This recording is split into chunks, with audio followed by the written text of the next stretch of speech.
Okay, so today's goal is to get you ready for homework 10.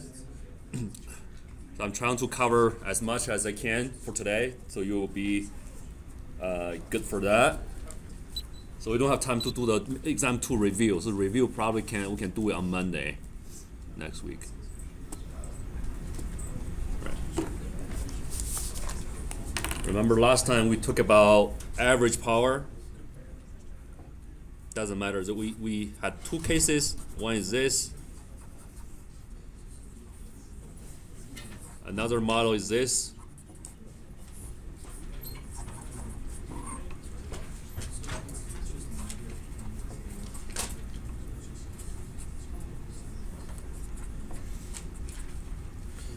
A, BJ, C, DJ, and we verified that you use two different methods to calculate the average power. Keep in mind, you need to be laser focused in order to solve all the problems instead of lightly touching every single one, but eventually you don't understand the whole thing, okay? So we just focus on this model, the two models. This covers pretty much all the cases. And we only focus on average power because it's very easy to calculate the reactive power if you know how to do this. Basically the same concept. Keep in mind, okay? Remember what's the average power? We should go back and forth. It should be the same thing. No matter what textbook you are following, what kind of material you are looking at, it should be exactly the same stuff eventually. So average power is what? Average power is called, another name for that is also real power, or average power. Keep in mind, it's a super important concept. So we don't have another exam before the final on this kind of stuff, but definitely there will be like at least one problems on average power, reactive power, AC power stuff, okay? Keep in mind, you understand how to calculate it. The most important part is average power, okay? That's why we have spent so much time on it. Average power is denoted as P, okay? P. So what is P? Real or average power, what is P? You can either write like this. If you look into tutorials, it's being written as Vm Im over 2 cosine theta V minus theta I. The real power of the circuit, okay? So if you focus on the whole circuit, what do we want to do? Focus on the whole circuit. You need to focus on the whole impedance of this guy, okay? Look at this.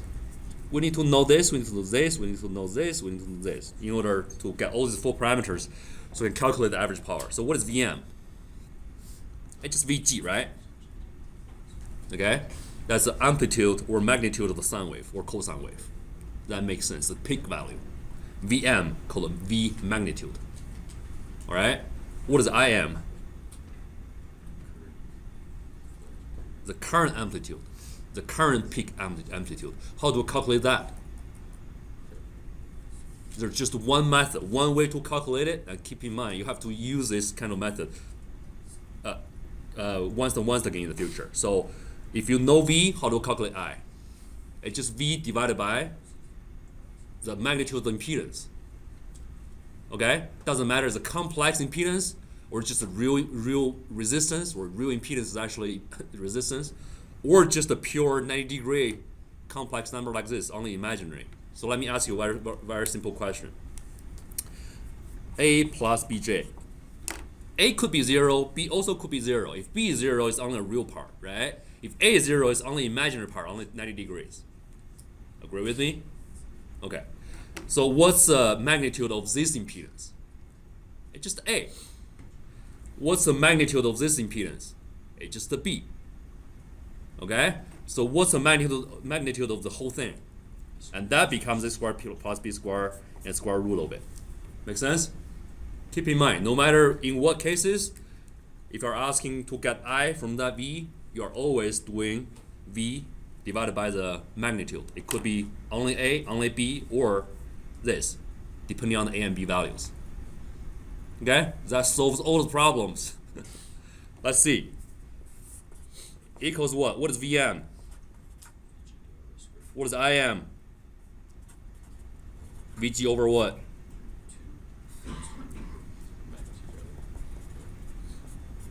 Okay?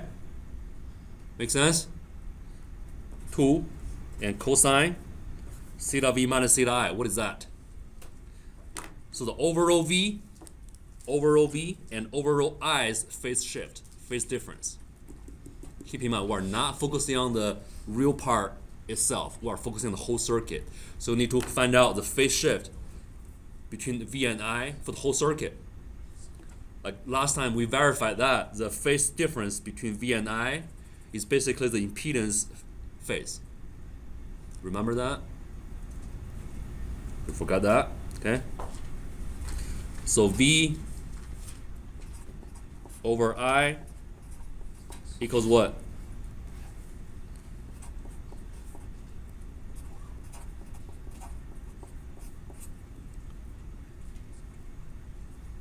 Right? Because v over I, the whole entire v divided by the entire I equals what? Equals the z, right? Okay, so this is what?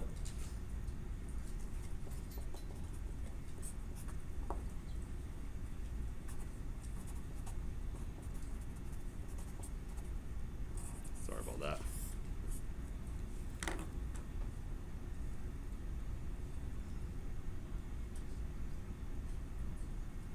Make sense? So, the conclusion is what? This angle equals this angle. So the V and I phase difference is exactly what? The impedance phase. Okay, the phase of the impedance. Yeah, it's very weird term, right? What is the phase of the impedance? It's just like basically just the angle of the impedance. Okay?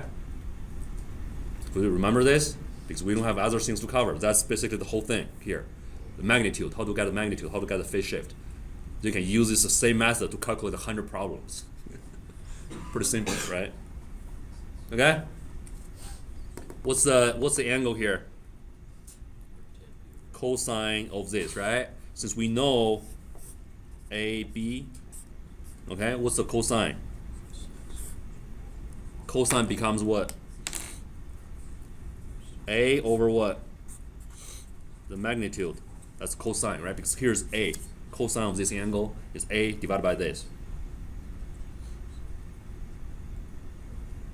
Okay? So eventually this equals what? VG squared over 2A squared plus B squared A. Okay? You could also see another format of defining the average power. You'll see this as well. So P also equals VRMS times IRMS times cosine theta V minus theta I. Is there any difference?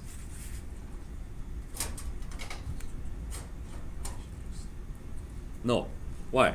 Because this guy, P equals Vm, the magnitude, times Im divided by 2 cosine theta V minus theta I is also what? Vm over square root of 2 times Im divided by square root of 2 times cosine theta V minus theta I.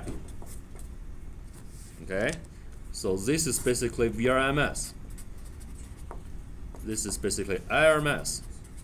And this is cosine theta V minus theta I. Same stuff, okay? And now, I just want to let you recall what we covered on Monday. So this is one of the masses we want to follow, okay? You got overall voltage, you got overall current, okay? And then you find out these two values by doing this, and the impedance angle here, okay? So you can eventually use this equation to find out the average power. Method 1, is that clear? Okay, I hope you can at least use one of the masses for the homework assignments. But the thing is, sometimes we don't want to calculate the overall impedance. It's taking a lot of time. Remember last time we talked about the average power, real power? Only the resistive load is able to consume average power, real power. Remember? So the method 2 is just to focus on what? The V and I of this resistor. Okay, so you don't have to look at the whole thing and eventually get an angle shift and then eventually calculate the average power. So method 2 It's not instead of focusing on the whole circuit, you only focus on the resistor itself. That also works. I'm gonna do this really quick, okay? So now let's see. If you only focus on the resistor, we need to find out the voltage and current, RMS values, right? So what's the voltage RMS across this resistor? VRMS becomes this guy, right? So VG divided by square root 2. So that's the VRMS of the whole thing. Okay, and then divided by the entire amplitude or magnitude of the impedance, which is A squared plus B squared. Okay, and times A, which is the voltage divider theory, so we're getting the voltage across this guy, right? No problem here. Or you can say, hey, this is a VRMS divided by the magnitude, I'm getting IRMS. So IRMS times the resistance, I'm getting a VRMS, the same thing.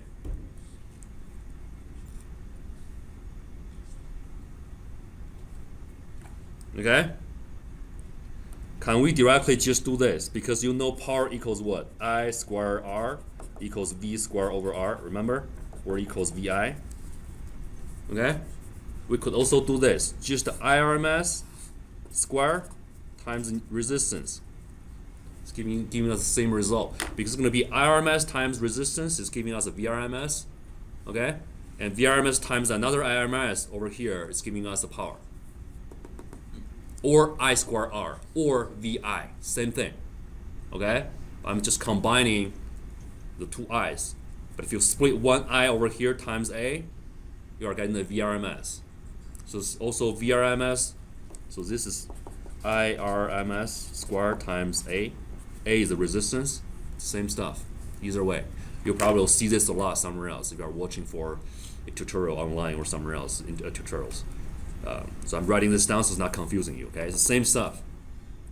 You split one of the I's times R, you're getting a V, VI, same thing. Okay, then times what? Oh, I forgot this. Cosine 0, right? Why? Because the V and I crosses resistor doesn't have a phase shift. Make sense? Because the resistive load doesn't have a phase shift. It's not shifting the phase of V and I's. You got a V cross it, you got a I. Very simple example here. If I apply a voltage like this to the resistor, okay, according to Ohm's law, these are all real numbers. Oh, it could be a complex number, but doesn't matter. It's not changing anything because this is just a real part. The impedance or the resistance of the part is just a real number, okay? So eventually you are getting an I divided by R, right? Like this. So they are in phase. They are in phase. So the phase difference between V and I is cosine 0. There's no phase difference. So cosine 0 is what? Cosine 0 is 1, right? So cosine 0 is 1. So eventually cosine 0 becomes 1 times 1 here. Am I confusing anybody? What's that?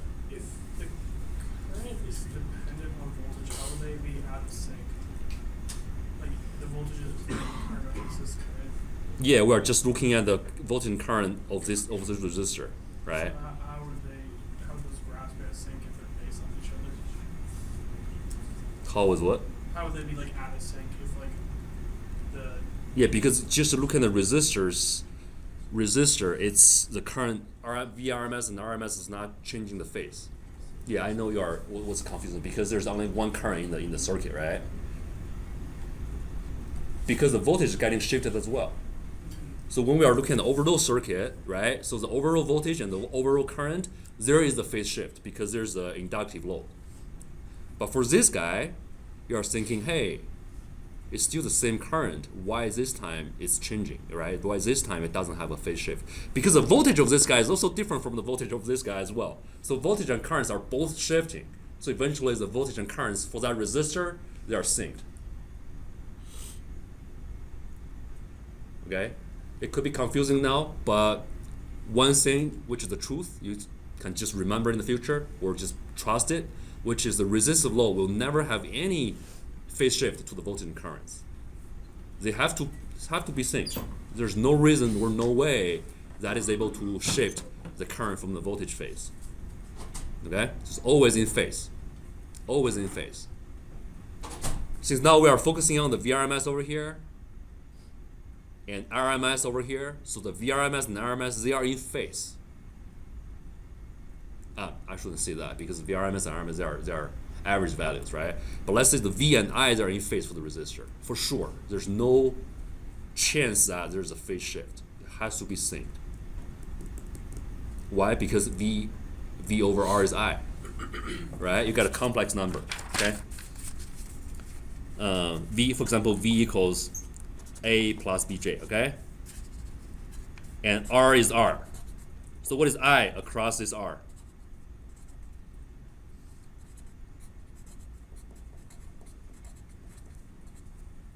Okay? So let's see, what's the angle? The angle here is what? What's the angle of the I? Same. Make sense? Doesn't make sense? Sorry about that. So you haven't worked on homework 10 yet, so it's probably a little bit vague kind of concept here. But this makes sense, right? Because this is just a division. Complex number divided by a resistor becomes this. And eventually the angle is not changing. So V and I has the same angle. Okay. So now let's see. This one, we are here right now. So this becomes what? VG square over 2A square plus B square times A. And surprisingly, by focusing on the whole circuit or focusing on the resistor itself, we are reaching the same value here. So you know both methods are valid, depending on how you want to, which one is easier for you, depending on the structure of the circuit.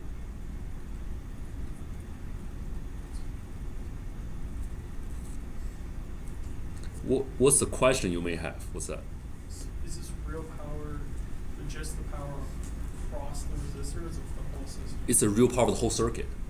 It could be the ways the question can be set as, for example, what's the real power delivered by the source? It is this. Okay? What's the real power absorbed by the entire circuit? It's also this. Okay? What's the real power consumed by the resistor? It is still this. What's the real power consumed by the inductor? 0. Okay? Cool. When you focus on only the resistor, you are getting the real power for the circuit, but the resistor is the only component consuming real power or average power. That's why they are equal.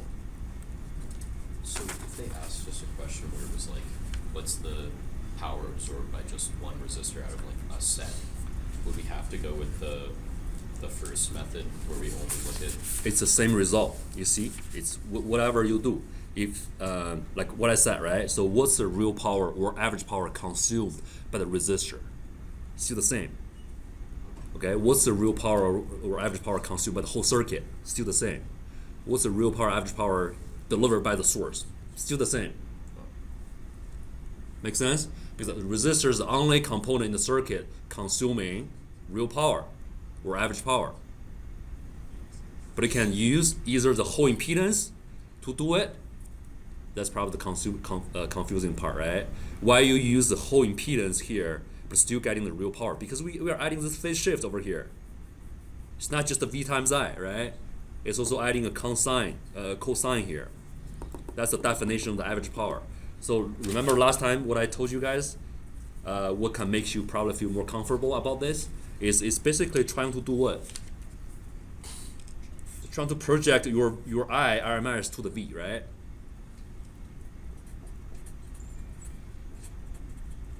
There's a cosine, there's a theta difference. There's a delta theta here. It's trying to project that IRMS to the V, so you are getting both V and I in phase. So that's why you times I times the cosine theta. You are getting them in the same line, so you are feeling more comfortable to do multiplication V and I. Hopefully that makes more sense. Because when they are not in phase, You just don't want to do the multiplication, right? Like this. It's getting the instantaneous power.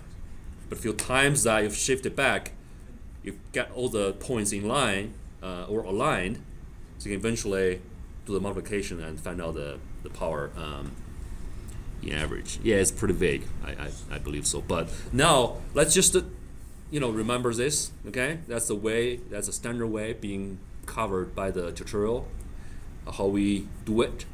I believe in the final exam when the grade scope is grading, it's trying to use this kind of equation as the standard equation. Okay, for AI. So that's how we want to do it. This is the way we do it in this tutorial, in this textbook. But you should know that this also works, right? It's doing the same thing. Any question on this before moving forward? I just have to cover other questions in the homework as well. Cannot spend all the time here. Remember, I didn't finish the whole derivation, but you can do it by yourself later.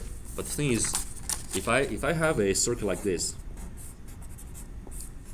you'll see this several times in the homework 10.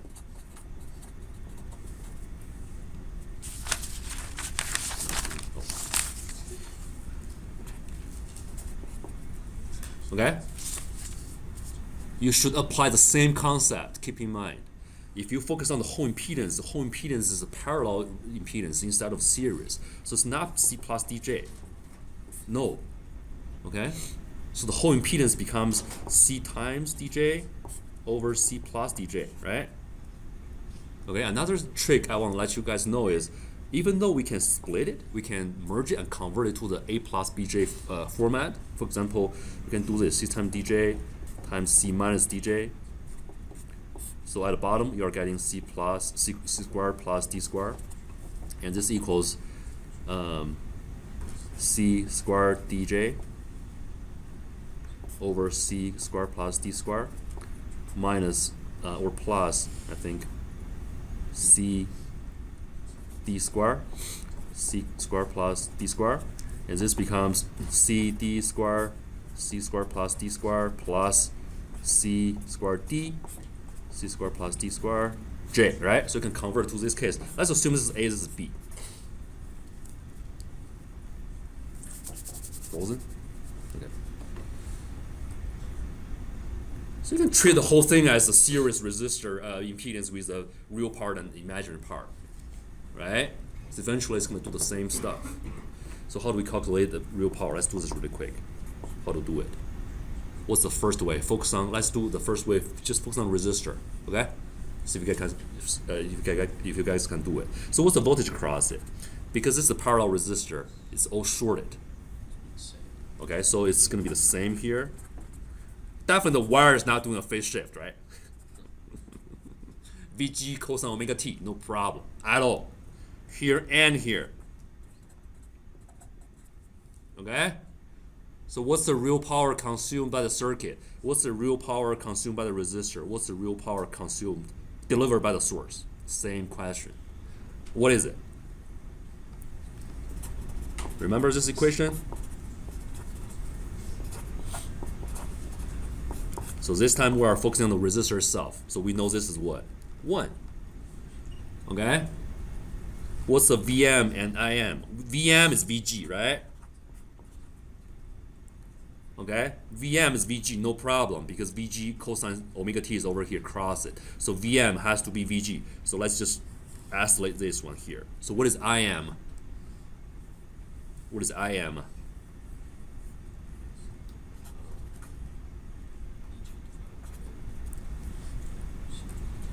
Right? Makes sense? VG is VM. It's cross R. So IM, the magnitude of I, definitely will be VM over R. Okay? Times 1. Super simple. VG squared over what? Done. If we choose to focus on the whole impedance, do it in the hard way. Okay? So what's the overall V? We can still use this equation, right? But the VM and IM are changed. Cosine theta also changed. What is VM? Still VG over 2. Let's isolate it. What is IM? What is IM? You know the VM here, which is VG, right? So IM will be VM over the impedance, the magnitude of the impedance. VG over what? Because I know this is A, this is B, right? So that's the whole impedance. I'm using A to represent this. This is A. This is B. Okay? Okay? I'm just trying to simplify it. So VG over the magnitude of the impedance will be IM. And we have to times cosine this time the VM and IMs have a phase shift because we have an inductive component here. So what's the phase shift? What is the phase shift? The phase shift is the phase shift of V and I is the impedance phase. Okay, so what is it?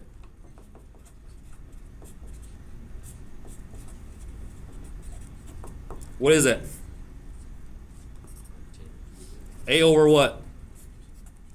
Okay, so cosine, okay, cosine. A divided by this will be cosine theta, right? So it means A divided by the magnitude. So this becomes Vg squared times A over 2A squared plus B squared, right? They're saying, hey, they don't match. Haha, Dr. Lee, you didn't make it match.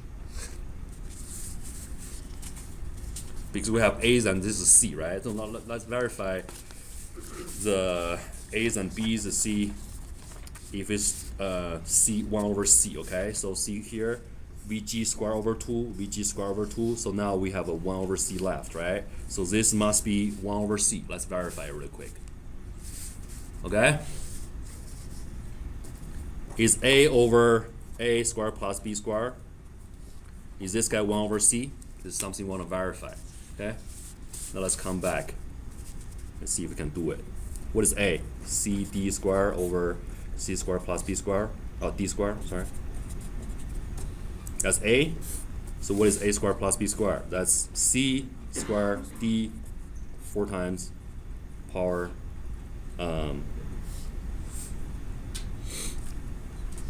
and C squared plus D squared plus B squared, which is C 4 times power square plus D squared. Okay? Cancelled, right?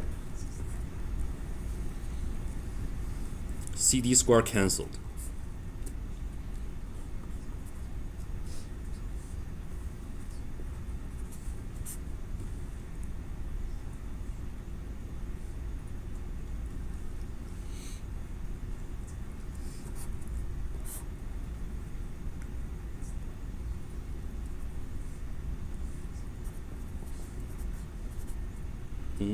No, here.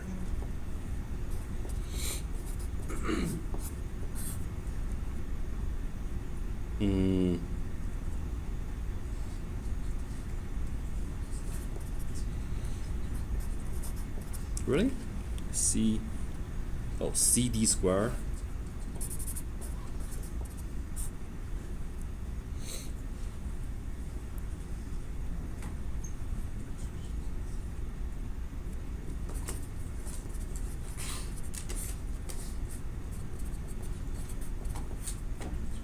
Ooh, so satisfying. Done. So this verifies, right? Verifies that either method works and the theory works as well. So this will apply to anything. Now let's go back to these problems and let's try several problems over here, okay? Okay. The major ones will definitely be on the final exam. Okay, let's do this first. It's a higher priority here. V is, it didn't even show you a circuit.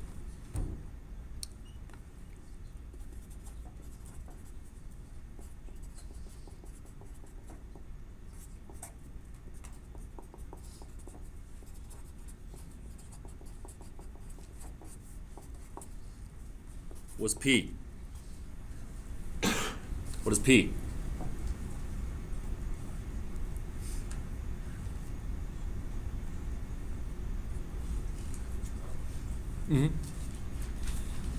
Remember the equation we calculated? Vm times m divided by 2 times cosine phase shift.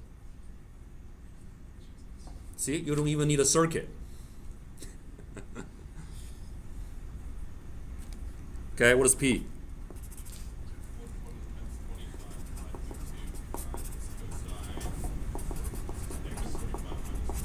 Yes.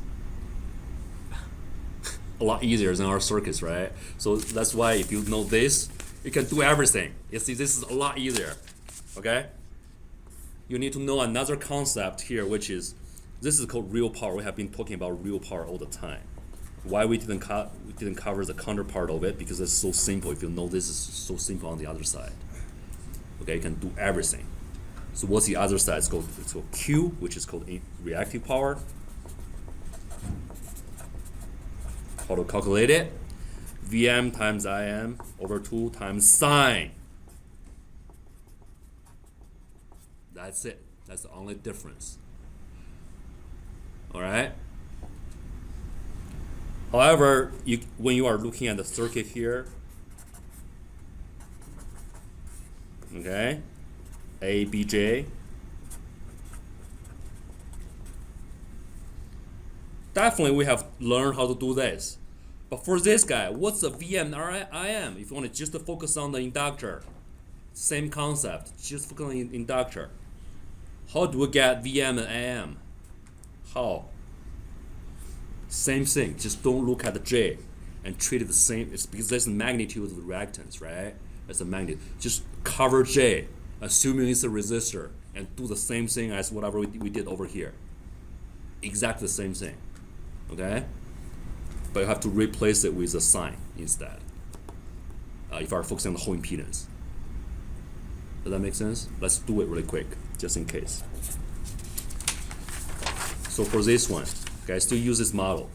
How do we do Q? Focus on the inductor only.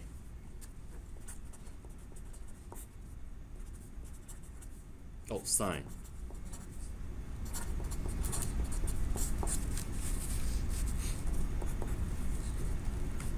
What is Vm of this guy?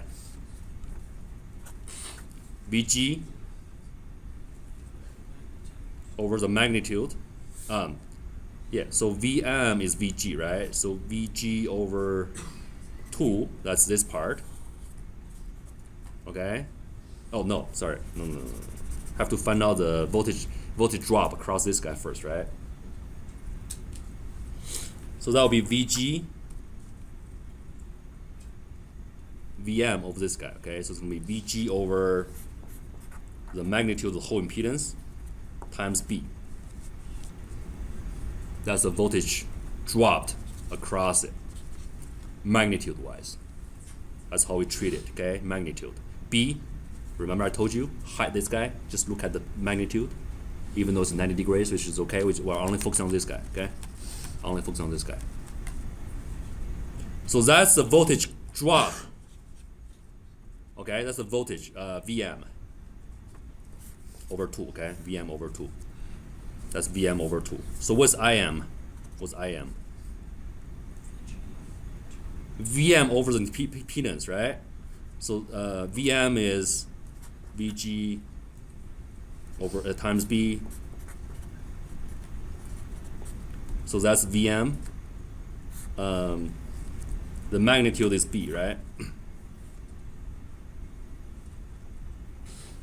It's a series circuit. That's why B is getting canceled. Makes sense, right? Because that's basically just a Vm over the whole magnitude of the impedance, which is getting you the Im, which is also the current going through this guy. So this is Im. Vm, Im divided by 2. Perfect. Then sine.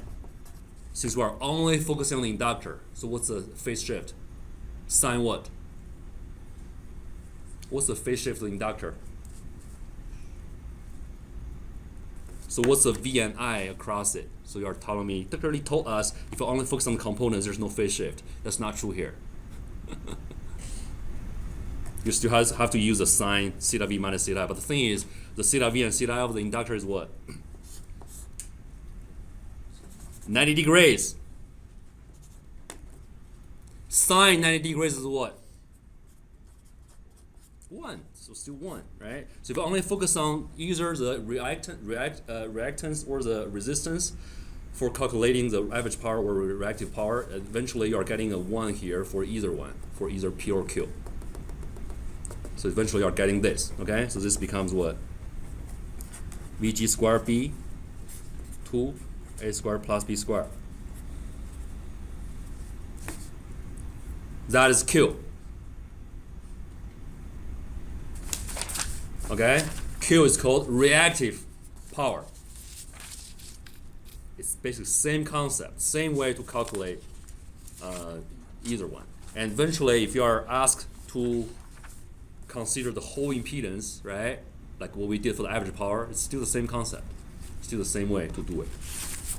So we can eventually reach the same answer here, right? Either focus on whole impedance or focus on the part itself. So now we should know that there's another concept called S. It's called apparent power. Is what? P squared plus Q squared. And square root. It's another concept, okay? Definition. It's called apparent power, which is P squared plus Q squared, which is basically this, okay? You consider this as theta here, impedance angle. So I'm getting P here, Q here, and that's S. One quick conclusion. Could P be negative? No, why? It's real power. It's always consuming. Okay? So it's a resistor get a current goes through it. It's generating heat. The heat will dissipate to the air. It's gone. You cannot get it back. But reactive power is different. The reactive power is not real power. It's not really consuming that power. It stores it and eventually send it back. So that's considered as negative sometimes. It's getting a bit confusing because, hey, so the resistor's consuming power sounds like negative, right? But actually it's not. It's actually the source delivers that power, the real power to the resistor, and it consumes it, right? So eventually it becomes the power is really getting consumed. And that's considered as positive real power being delivered by the power source. Okay? So, but for the reactive loads, it's different. It receives that power and didn't consume it and send it back. And that that is considered as a negative power eventually for power analysis. I know it's a bit confusing. Even though it's not consuming, it's really different from the DC power consumption we learned at the very beginning of the semester. So for now, it's different. And we can look at the equations, it makes sense. Why the cosine is not able to see the average power. So this guy, no matter what, during this angle, there's no chance to get a negative average power. The cosine here is always positive. Okay? But for sine, it's different. Here, positive, here, negative. So for reactive power, you will get a chance to have a negative power here. It's either like this or like this. So Q could be negative depending on the sign. You just put in the equation. For example, this value here is negative or positive. It's definitely negative. You just plug in the equation, use the equation. If you calculate the negative Q, it's a negative Q. Okay? Don't think too deep about it. You always trust the equations. Use the equation. It's negative, it's negative. It's positive, it's positive. So what's the difference? Why sometimes becoming negative, sometimes becoming positive, depending on the voltage and current, who is leading, who is lagging. All right. So for the for inductive load, current is lagging. Current is lagging or leading?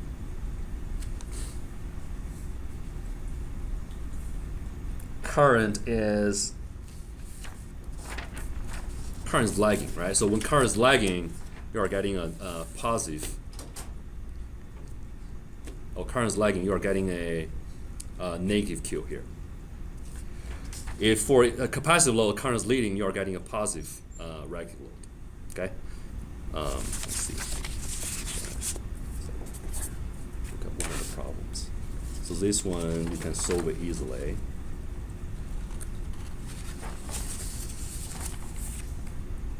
And the unit for this guy is called VAR. Just definition, VAR for reactive power.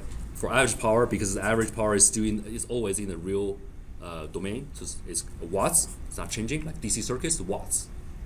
For reactive power, it's called VAR. For apparent power, it's a VA, volts amp. VAR is volts amp reactive. VAR. That's just a unit by name. Okay.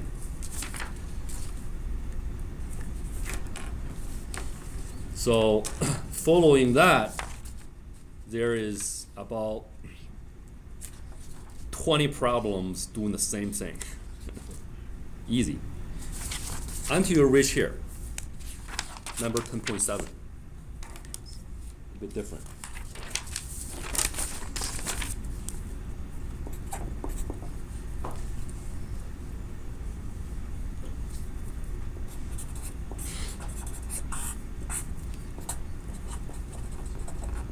It gives a resistor and inductor. So the first question is, what's the peak value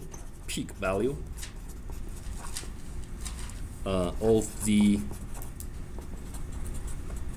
instantaneous power delivered by the source? We didn't cover the derivation of the instantaneous power, but there's one thing you need to apply, which is P max equals P plus P squared plus Q squared, because this is a very regular circuit we have covered for so many times. So definitely you know how to calculate this, right? And how to calculate P. So this is how the equation I'm going to use to calculate the max power. And P minimum, instantaneous power. So instantaneous power is when they are out of phase, current voltage out of phase, right? So it's point by point multiplication. Okay. So P minus is P minimum is P minus. It was derived somewhere else, but I don't think we need to learn how to derive it. Just directly apply. And this is the only problem we need to use it. So I think it's not a major concern here. Just a concept to let you guys know, because we know how to calculate the P and Q here easily because we already covered it. But for instantaneous power calculation, use these two equations, okay? Max and minimum. And there's a question asking that the peak value absorbed, that's part B, okay? Peak instantaneous power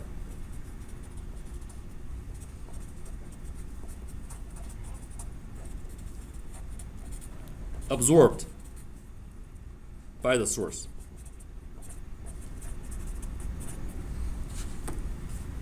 Starts getting confusing, like how to calculate that. So maximum the peak value or maximum instantaneous power delivered by the source is calculated by this way. So this is the maximum the power can deliver. All right. So whenever the power is absorbing the maximum, it's the same as that the power is delivering the minimum. See if that makes sense.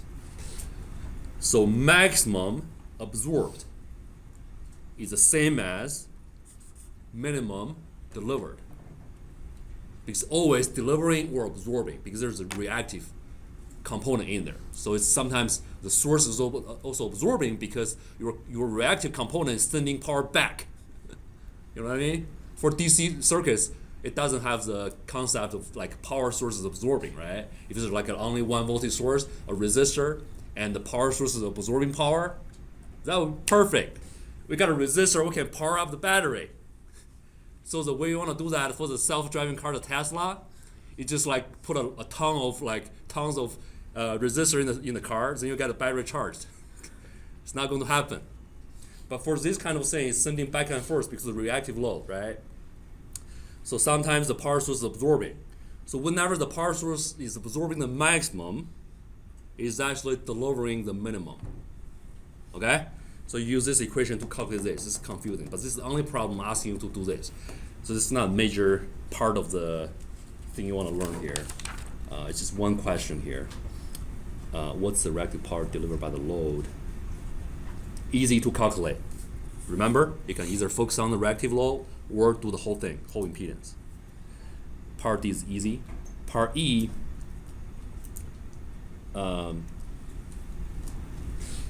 so it's asking you that if this guy is absorbing or generating VARs. VAR, what is VARs? VRs. Right? It's just reactive power, right? It's asking if this guy is delivering or absorbing this. So basically you calculate it. If it's negative, it's delivering, right? Let me see.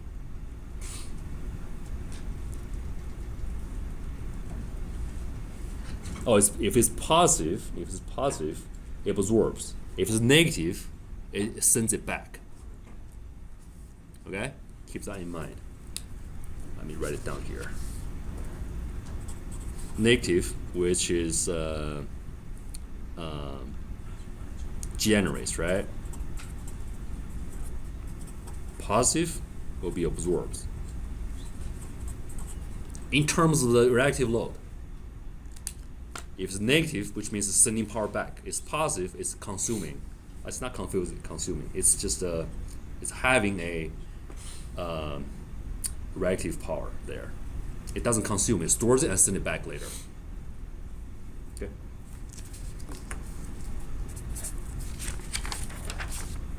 So this reactive power is bad. You don't want it. The reason for that is in order to deliver the same amount of real power, your power source is just having more load.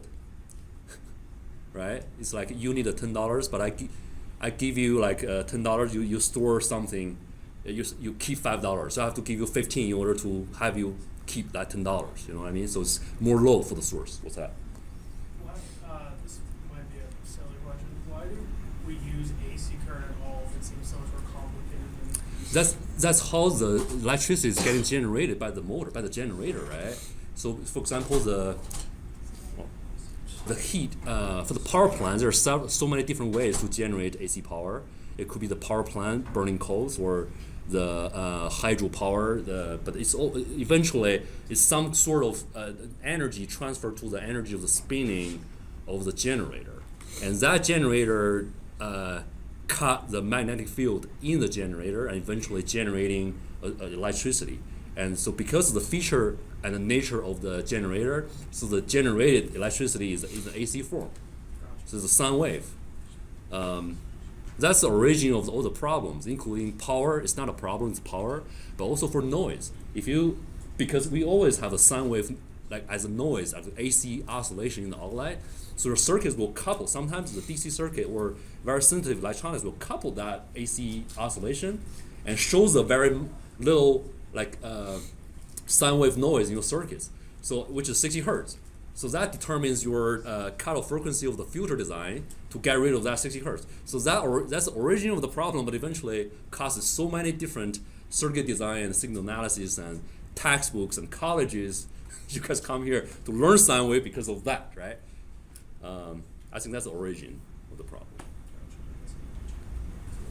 Okay, we'll see you on Friday.